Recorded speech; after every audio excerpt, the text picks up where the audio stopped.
गांव ना हो, राजा गांव हो। ऐठन गांव इस जिला में नहीं खेत ना। बैठा हाई में घर है नु पहले ये हमनी के रहे बंटवारा हो गई तो अलगे अलगे हो गई नीजा कुल अपनी एके में रहत रहिए जब नु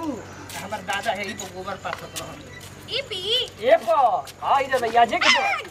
गिरनी जी कैसे गिर जेबू ए प हमारे गांव में केहू गिरबे रे करे तू ही गिर जेबू हाई देखो हमनी के दुकान बेच देनी है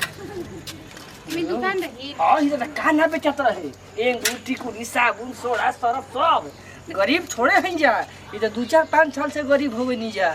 अच्छा हां जी अब कितना दूर जाएगी बाजी आगो नहीं जा आगे नहीं जा आप बताओ तो अपने गांव के बारे में मान ले गांव के पतो हो ना जानबू हमारे बाबू चुनाव लड़ गेलन कंगाल हो गई नहीं जा यही से बाप नहीं की पेपर वक देख लेला के बारे रोजी डू पड़ जा रे चले कनु अरे वो चोली ना हम देखली थोड़ी ना बनी लोग घर जी हमारे तो ऐतिहासिक घर हो आजे के ना हो बाबू रहतरन ददो रहतरन पर ददो रहतरन पूरा खानदान रहल बा भागी नती उरु को आज सहार में को बाकी ना छोड़ब हमारी एगो बकरी चोर गो देखो ई भौजी के बाल बच्चा अरे मतलब भौजी के ई अनमाना बड़ा छ दुगो माने लइकन लेखा माने ली भौजी घर के मिला मतलब पानी ना हाय देखो परी छ ये के हो जी वहाँ छोट गोती नहीं लिया ऐसे ना छोड़ भौजी नाजुक भी है नाजुक बिया कब का अहो कहो ना दिन धराइल ना कार्ड छपाइल ना न्योता होताइल अब बियाह कैसे हो गई तो मंदिर में हो गई बजाबते बढ़िया से भइल ह कोनो दिक्कत ना भइल ह घर परिवार से केहू से तरह पूछे के ना रहे घर परिवार ले पूछे मेरा दोसर लेके भाग गई रही तारा तड़ी भइल की तो भगेड़ू मेहरारू लेके बड़ो जमाना के अनुसार कहतनी अजी जी कैसन बोला तो था जब हां ही तो हतना कोस के बीपी के लो हिया आड तो जाई सब बीमारियां एकरे में आइल बा का अबे मरिया घर में लेके आइबो सुंदर और ना मिलत रहे कतना सुगर भी मन कर 2-4 कट्ठा बेच दी बेच दा सब तार दादा के न खेतवा बेच देबो तो के करा कहा रहब ई बताव ना ए भौजी में हम आधा के पटीदार हई आधा के ये गुतार के में से ईटा दे हम एगो ईटा एगो लेके हम करब का हमरा एगो रूम चाहिए नु तू अपन परिवार लो हां अपना मन से शादी केले बड़ा अपने मन से गली धल सीधे निकल जा गांव के बहरी उतर हो ए सुना उतर आई रे बेशरम अरे लाज कर तनी सी हिया में लाज बाकी ना तोरा अच्छा अपना मेहरारू के सोना कहत है तहर काहे का अरे के करा सामने कहत ई देख अजी काका जी काहे मार गयो तरी उतर साइकिल लगा का महाभारत आके कर देलु घरवा में इधर रामायण पढ़तनी हट हमारी साइकिल लगावे दो हट साइकिल ना लगी जा एजा साइकिल ना लगी कुछ ना लग सकेला इजा काहे सीधे निकल आई जा से ना तो हमार जान तो बीपी हाई हुई तो का होई अब हम अपने घर में ना जी हम ना रहो ना ढुक के देखावा तनी देखावा ढुक के हम खड़े बनी जा चलो ढुको ना ढुके देबू ना तू कोर्ट कचहरी होइए बेरा कोर्ट कचहरी हम थाना कचहरी कर दे तू कोर्ट कचहरी कर देखी हम कहत नहीं साइकिल ना लगी लागे दो कहत नहीं ना लगी तू हम तो कहत नहीं कि ना लगी हम कहत नहीं ना लगी ये साइकिल ले जस निमरा मन से ना तो बढ़िया ड्रामा हो जाई अब ड्रामा अब हमार देखी ह तू जा ना एक और अब ड्रामा निकल जाए जैसे सीधे निकलबा कि ना तू निकलबा हम सीधे निकलब कि टेढ़ निकलब तो समय बताई हट सोना हट आगे से ता पकड़ा गई हट पकड़ा गई बेशरम में लाज शर्म सब घोर के पी कहां चले के गाँव घूम के कहल जाओ कि हमनी के घर में घुसे नहीं खेदत ई हमर भौजा देखा तनी नु तार कौन दादा बाबू आ जाता रे जाके घुसा देता तारे तू बैठो ना तू बैठो तनी चुप रह तेरा गोल पकड़ा हम बियाह के मजाक को के खिलाई अब हो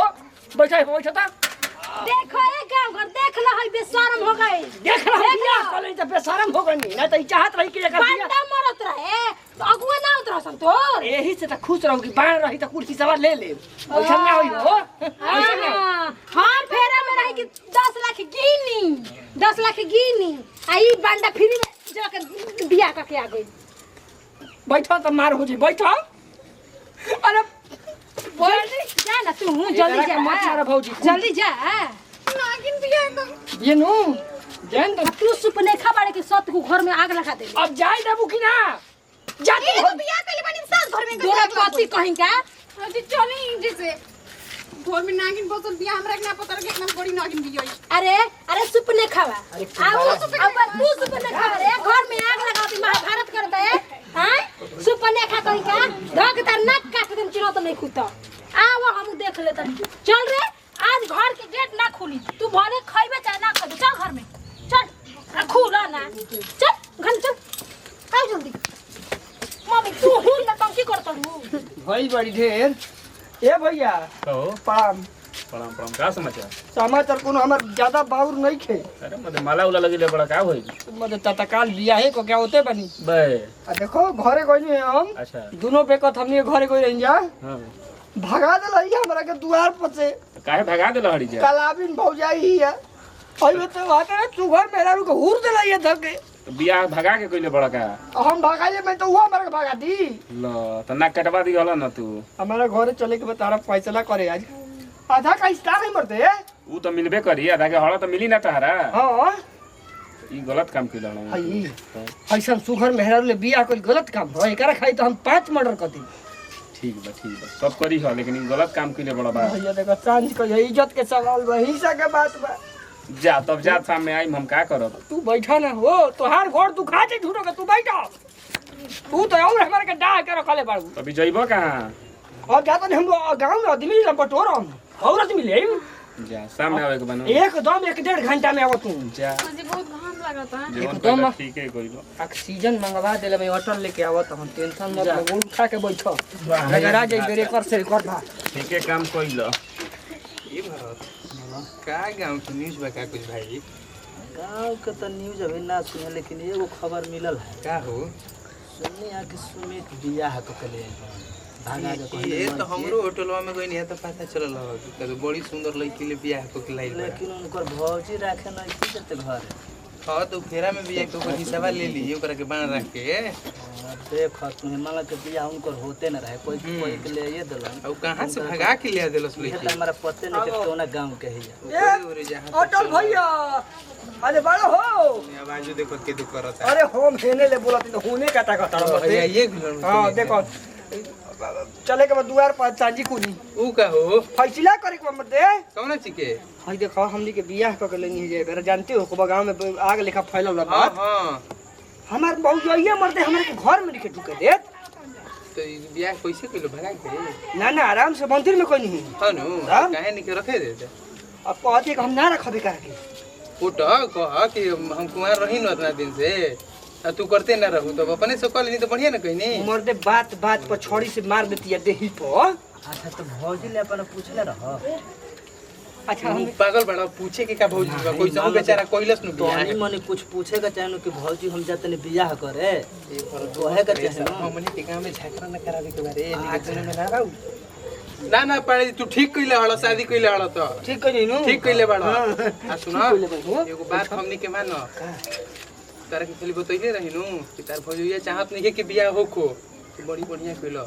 और तुझा सरपंच भी गई रह आ ही दादा पूरा गांव हम घूम गइल बाई तारा सपोर्ट में हमनी के बानी जे भीतर रहे के बा भैया देखो एकदम हां बहुत गरीब घर के लड़की उठैले भाई ना ना ठीक कइले तू हुआ हमारा के उठावे के पैर में भी जियते आवे तो बैठा पर्याप्त जब सब फसले ठीक हो जाए गांव हमारे तरफ भैया लास्ट में हमनी संगे हां बैठा ना गांव हमारे तरफ ले बा ठीक हो भैया जा जा 6 बजे बुलाए के ना होई अयो लाठी के काम होई बाड़ा जानो तू गुरबा खड़े का भाई हमनी के काम में भाई हमें को में कोई काका जी वही रहे का हमर देवरा हां हो भौजिया का कहत रहे कहत रही कि हमरा के भौजी घुसे नहीं के बियाह के बड़ी गलती कइले अच्छा ये बबुआ रौरा बताई हैं परिवार के शौक ना रहेला कि दुआरे बारात आदमी साजी हैं नाच कराई बाजा कराई 10 गो भाई भतीजा ये सब खइए सब आ जनन के नेवता देले बनी तन वापस से आओ हमरा घरवा में वो तो जरूरी बा नहीं के मतलब जरूरी लेकिन बड़ा गलती कइले बा हो परिवार की इज्जत बाकी ना लड़की बताओ भगा कर लो तो कैसे मुंह देखो तोरा उहे लड़की पसंद रही तो तू हमरा से कहत है 10 लाख तिलक दी होई तो हम करते काहे ना गलती कहत नहीं कि ना बड़ी गलती बोलैले बनी लोग सबके आई जा हमनी हम के टाइम बोलैले बनी हम अपना तो तोरे और से बोलम जा बताओ कितना गलती कइले बा लड़की बियाह को गांव भगा की के इज्जत बियाह बाकी ना छोड़ दियो घर ले भगा दी देर दे हमरा के घर में घर रात और से ना रहब लगा जा हमनी ओकरा के कुंवारे रह दो कुल हिस्सा घर तोरे में होई रात ना लगा दे चलो हमनी के तोहरे और से बन जा देखा तो ना ओकर जमीन खेती कैसे करत है सोचती है कि कुंवारे रह जाओ तो चलो ओकरो के सिखा देले बानी जा तो ओकरे और से भीतरिया रहम जा वो देले बा बढ़िया कइले बा भाई लोग तबे मुर्गा उन्हें खियाई इनू ले लिया 500 रुपया हां दोनों ओर से पहले खाई जाओ एक और के दारू ले आइए एक और हमनी के नारद बन करो अहीं के गांव में तबे ठीक बा चल जी सुबह है नहीं घरे अही ना बार बार मेहरानू के कि 8 हाली कल चला के पानी पियाऊ मगर 16 हाली चलावे हां हमार 32 बार हमार कपार घूमता। अब बताई हम का करी? काहे तोर 32 घर में रौरा तन कियो बुझाता चल जातनी सिगरेट पिए दारू पिए लफुआन के संग में आ उहो ना पियली त चली कैसे बुझाता कि घर में का चलता का भइल राव सपुत्र भाई बढ़िया सपुत्र बेटा होला सन सपुत्र भाई ना होला वो है जौन मालिक वो बाली अपन बाप के सपुत्र बेटा हां अरे अपन बाप के काहे बियाह क के बियाह क के लाई बड़ा अभी का सुन लो काम कर का दिक्कत बा रख बियाह क के तो अब के कह दिन तारे के हम लो हां के तनी बेना दिमाग में कान से बढ़िया से सुन लो ओ पानी पे हाक हमरा सही पारा करब बा आ कहां बा गांव पंचायत जुटावे गेलो घर में ना हेले दे आ देख लियो बबुआ के पापा अगर तू घर में घुसा देलो त हमरा तहारा में काले तलाक हो जाइयो मरद हनी छाती पे जन ठोक बुझाता नु सब कहां ठोकी पीछा ठोकबे आज पीठिया पे ठोकत नहीं हो हम बियाह के कले में गुरा की चाबासी हमरा के दे इसको करा के हम सबासी कोई के नहीं दे हाँ। हम खाली बताओ तनी कि अगर घर में आ जेन त हमरा तहारा में काल तलाक हो जाई काल के काल अब माई के बुला दे फोन कर ये तो 3 महीना से तलाक बुआ थे इसके जन माने कहत तनी वे बतिया हम मोह नहीं की देखा जात भेजो बहरी बात कर भैया आराम करो दूर से खुश रह हां हां खुश रह आवा के में ठीक है रे भाई लाज बा ए बाबू दू मिनट चुप रह ना भाई के ना बतिया तो रो तनी जातन तो बंद कपड़ा पैक करे जातन कपड़ा पैक करे देख कहला के गारू ये भैया हमार देखाओ हो तो मेरे मुंह गरीब के बच्चा ये रे बहुत गरीब के बच्चा ये भैया एक टाइम खा लसन तो 3 टाइम उपास से रहे ना ठीक कइल बे उठा ले ही बे ठीक त लागत ये रे कहला नु के का कहीं रहे तो भैया बहुत गरीब घर के लई के चुप रह तेरा नु गरीब हवे अत ते कह रे होतड़े